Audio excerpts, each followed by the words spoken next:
نبی کریم صلی اللہ علیہ وسلم نے فرمایا، جس نے رمضان کے روزے ایمان اور خالص نیت کے ساتھ رکھے اس کے پچھلے گناہ بخش دیے گئے۔ بیرون ملک سے کسی کے بزرگ نے، والد نے یا کسی کے بیٹے نے آنا ہو تو وہ 2 ماہ قبل ہی آنکھیں فرش راہ کیے ہوتے ہیں اور گن گن کے دن گزار رہے ہوتے ہیں، اور جو ہی لمحے قریب آتے ہیں تو پھر گھڑیاں اور ساعتیں بھی گنی جاتی ہیں۔ بار بار گھڑی دیکھتے ہیں، ابھی تک پہنچے نہیں، جبکہ یہ طے ہے کہ 5:02 پہ فلائٹ اترے گی۔ تو مطلب اس کا یہ ہے کہ جب سینے میں کسی کا انتظار رکھا ہوا ہو تو ان کے لیے پھر سارے کام مؤخر کر کے ان کے استقبال کیے جاتے ہیں۔ یہ مہینہ اللہ کی رحمتوں کا موسم بہار ہے، چھم چھم رحمتیں برستی ہیں، انوار اترتے ہیں، گناہ گاروں کو آتش دوزخ سے نجات بخش دی جاتی ہے۔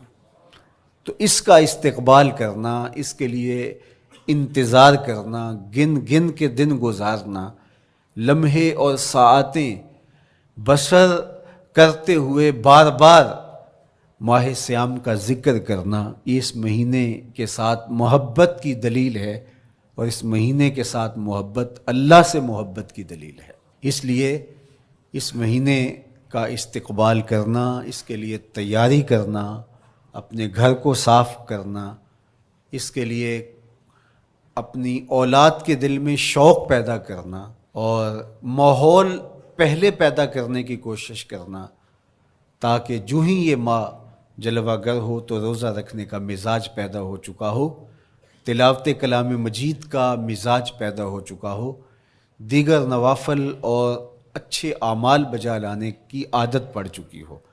تو شعبان میں ہی اس کی تیاری ہوتی ہے تاکہ رمضان المبارک آتے ہی ہم پوری طرح سے مستعد اور فعال ہو کر کے اس مہینے کی برکتوں کو سمیٹ لیں۔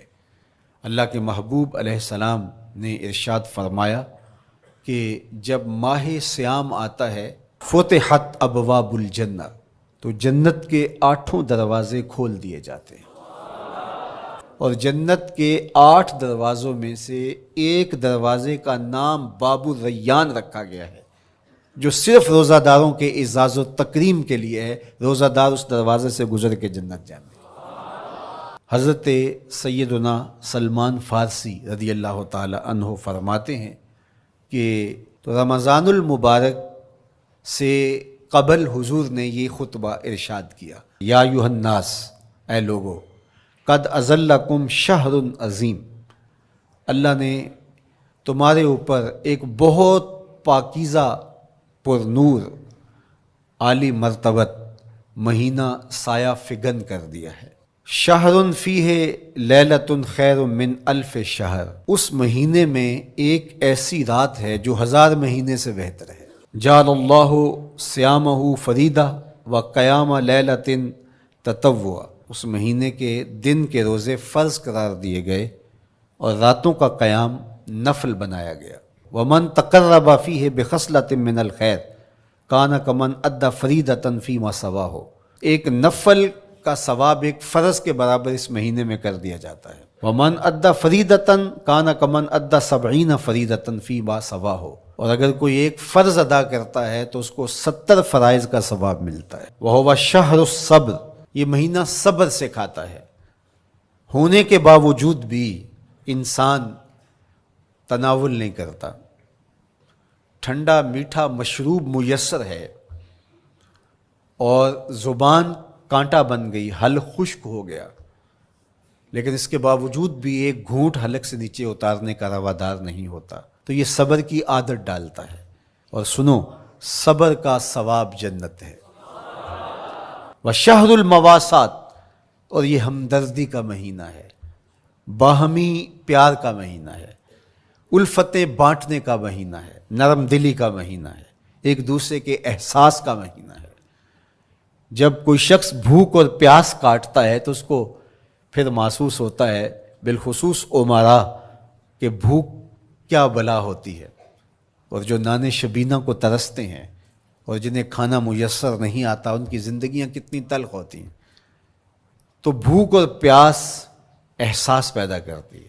وَشَهْرٌ يُزَادُ فِيهِ رِزْقُ الْمُؤْمِنِ، اور یہ ایسا مبارک مہینہ ہے جس میں مومن کا رزق بڑھا دیا جاتا ہے۔ غرباء تک بھی اللہ کی نعمتیں وہ پہنچتی ہیں جو عام دنوں میں ان کو میسر نہیں ہوتی، اور امراء بھی نعمتوں کا لطف لیتے ہیں، اس لیے کہ بھوک کاٹنے کے بعد جب ان کو نعمت میسر آتی ہے تو پھر انہیں احساس ہوتا ہے۔ وَمَنْ فَطَّرَ فِيهِ صَائِمًا كَانَ مَغْفِرَةً لِذُنُوبِهِ، جس نے روزہ دار کا روزہ افطار کروایا، یہ افطاری گناہوں کی مغفرت اور آتش دوزخ سے گردن کی آزادی کا مجدہ جاں فضا بن جائے گا۔ وَقَانَ لَهُ مِثْلُ أَجْرِهِ مِنْ غَيْرِ أَنْ يَنْقُصَ مِنْ أَجْرِهِ شَيْءٌ، اور روزہ افطار کروانے والے کو روزہ رکھنے والے جتنا اجر ہی دیا جائے گا، لیکن روزہ رکھنے والے کے اجر میں بھی کوئی کمی نہیں واقع ہوگی۔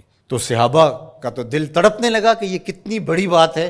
انہوں نے کہا اے اللہ کے پیارے رسول صلی اللہ علیہ وسلم، ہم میں سے تو ہر بندہ یہ طاقت نہیں رکھتا کہ روزہ دار کو روزہ افطار کروا دے، تو یہ تو پھر اہل زر ہی یہ سعادت حاصل کر پاتے ہیں۔ حضور نے ارشاد فرمایا یؤتی اللہ ھذا الثواب، یہ ثواب اللہ اسے شخص کو بھی عطا کرے گا۔ من فطر صائما علی مزقۃ لبن او تمرۃ او شربۃ من ماء، جس نے کسی کا روزہ ایک گھونٹ دودھ سے کھلوا دیا یا ایک کھجور سے کھلوا دیا یا پانی کے ایک گھونٹ سے اس کا روزہ افطار کروا دیا۔ ومن اشبع صائما، اور جس نے صحیح اہتمام کے ساتھ روزے دار کو اچھا کھانا کھلایا، اچھی پرتکلف افطاری دی، سقاہ اللہ من الحوض شربۃ لا یظمأ حتی یدخل الجنہ، اس کو حوض کوثر سے ایسا جام ملے گا 50,000 سال کے دن میں اس کو دوبارہ پیاس نہیں لگے گی، یہاں تک کہ جنت میں چلا جائے گا۔ فرمایا وَهُوَ شَهْرٌ أَوَّلُهُ رَحْمَةٌ، یہ وہ مہینہ ہے جس کے پہلے 10 دن رحمت ہیں، اور اس کا درمیانی عشرہ اوسطہ وہ مغفرت ہے، وآخرہ عتق من النار، اور اس کا آخری عشرہ جو ہے وہ آتش دوزخ سے نجات کا ضامن ہے۔ کہا کہ 4 کام اس مہینے میں کثرت کے ساتھ کرو، وہ 2 خصلتیں، 2 کام جن کے ذریعے سے تم اپنے رب کو راضی کر سکو۔ فشہادۃ اللہ الہ الا اللہ، وہ گواہی دینا ہے لا الہ الا اللہ، وتستغفرونہ، اور تم کثرت سے استغفار کرو، اللہ سے بخشش مانگو، اللہ سے جنت طلب کرو۔